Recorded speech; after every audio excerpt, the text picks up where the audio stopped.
काम करेंगे, मोदी जी के साथ। ओके, रितु चौधरी, रितु अब आप ही बताइए, आपको क्या लगता है ये 400 पार का नारा आपको एक फुल टॉस के तौर पे मिला, जिसको आपने खूब छक्के छक्के लगाए इस पर? मानक, एक तो कुछ टेक्निकल फॉल्ट है शायद, मुझे अजय जी की और कृष्णा जी की ऑडियो नहीं मिल रही है, मुझे नहीं पता उन्होंने ओके, मैं क्या ठीक करवा बोला। देता हूं, हाँ बोलिए जी। और दूसरी बात, आपने बोला कि 400 पार का जो नारा दिया, वो 400 पार का जो भाजपा ने नारा दिया, वो पूरी तरह से जो था एक इस तरह का नारा था जिसमें वो संविधान को बदलने की बात कर रहे थे।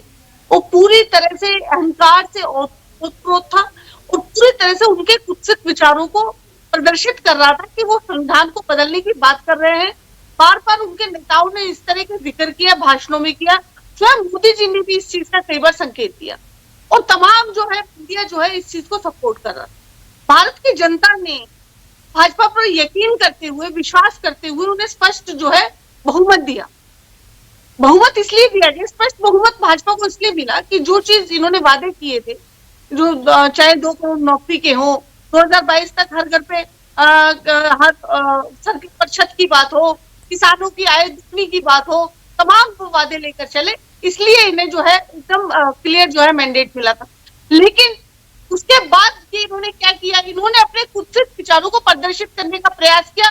इन्होंने कहा कि आप हमें 400 पार अपनी बारी हम लेकर आएंगे और तमाम जो है लोकतंत्र की बाकायदा हत्या करेंगे, संविधान को खत्म कर देंगे और जो जात पात जिसको खत्म करने में हमें पिछले मतलब हमें इतने साल लग गए, 70 साल हमें आजादी के हो गए, उससे पहले 200 सालों से हम इस चीज से लड़ रहे हैं, उस जात पात को जो कि त्यों हम कायम रखेंगे, ऐसा इन्होंने विचार जो है वो जनता के सामने लेकर नहीं, रितु वन सेकंड। बीजेपी ने कभी नहीं कहा कि हम संविधान बदल देंगे। कुछ नेताओं के जरूर बयान आए थे, मैं मानता हूं, लेकिन बीजेपी ने, प्रधानमंत्री ने आधिकारिक तौर पर कब कहा कि हम संविधान बदल देंगे? कभी नहीं कहा। देखिए, अब मैं इस चीज में 2 कॉन्ट्राडिक्शन है मानक। जब आप इनके भाषण सुनिए जिसमें ये हिंदू राष्ट्र की बात करते हैं, जिसमें ये जो है अगर हम जाति जनगणना की बात करते हैं तो ये साफ तौर पर मना करते हैं उस चीज के लिए, उसको सपोर्ट नहीं करते और ये कहते हैं कि जाति नाम की कोई चीज भारत में है ही नहीं। इस प्रकार का बयान जो है मोदी जी के द्वारा दिया गया। आप अच्छे से जानते हैं कि पिछले कितने हजारों सालों से जो है हमारे देश जो है जाति की जो है ये व्यवस्था जो है जातिवादी उसमें उलझा हुआ है और तमाम जितने भी पिछड़े हैं, दलित हैं, वंचित है, वो सब इसकी चपेट में।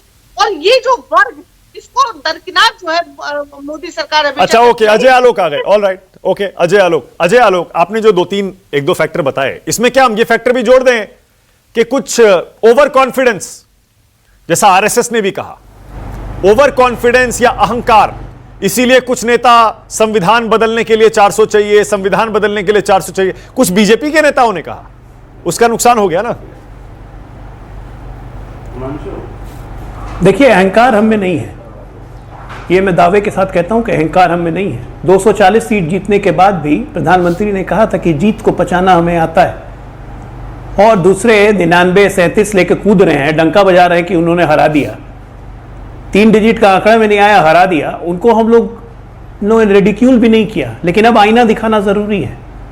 शर्म करे वो पार्टी जो 100 साल अपने आप को पुरानी कहती है और पिछले 10 सालों से 3 चुनाव में ट्रिपल डिजिट में आ नहीं पा रहे हैं और हमें ज्ञान देने बैठे हैं।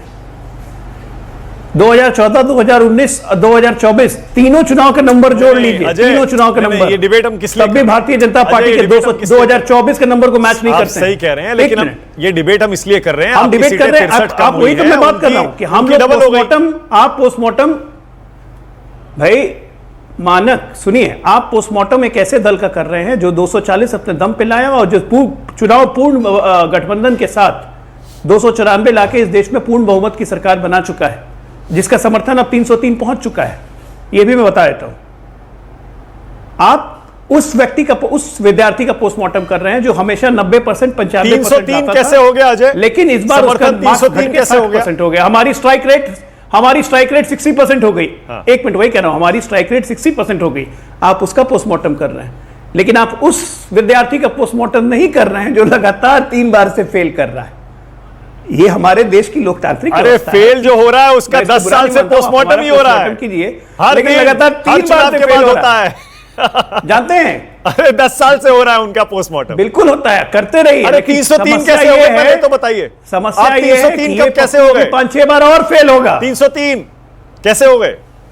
हम तो कह दिया, मैंने कहा मैंने जितने कारण आपको बताया कि 303 से हम घट के आए 240 पे, हमने 20% सीट लूज की है, अपना 1% वोट लूज किया है। जितने फैक्टर्स हैं मैं आपको नहीं नहीं नहीं नहीं, आपने अभी कहा कि आप बढ़ के आपका समर्थन 303 हो गया है। आपने अभी कहा 303 आपका समर्थन हो गया, वो कैसे? हाँ, होते समर्थन रोज बढ़ रहा है, मानक समर्थन रोज बढ़ रहा है। अभी आप शपथ ग्रहण होने दीजिए, उसके बाद जब वो साबित करेंगे तब देखिए कितने वोट आ रहे हैं। शपथ ग्रहण के हमसे बाद एक सीट जीते हुए जितने निर्दलीय छोटे-छोटे दल हैं सब संपर्क कर रहे हैं, सब संपर्क कर रहे हैं। अरे भाई अपना काका जी अपना पार्टी बचा के रखिए ना भाई। यही तो आपका संकल्प और प्रतिबद्धता पहली बार तो जिंदगी मिल गई, वेंटिलेटर से निकल गए, खुली हवा में सरकारों को खरीदा है। ये आपको आंकड़े तो कम से कम पता ही खुली होंगे। हवा में मजा आ रहा है, अपने से सांस लेने लायक हो गए तो बड़ा मजा आ रहा है। अभी तक वेंटिलेटर पे थे, ज्यादा टाइम नहीं है मनोज भाई। 27 में फिर वेंटिलेटर पे जाइए। सरकारों को खरीदा है, 27 में फिर वेंटिलेटर पे भेजेंगे आपको। इनका आकंठ गरुड़ समाजवादी पार्टी फिर से वेंटिलेटर पे जाएगी 27 जेडीयू में। के लोग और टीडीपी स्टूडियो का फायदा मत लीजिए कि बीच में ओके, आनंद दुबे को लाइए, माना आनंद दुबे को लाइए, आनंद दुबे नहीं लेने।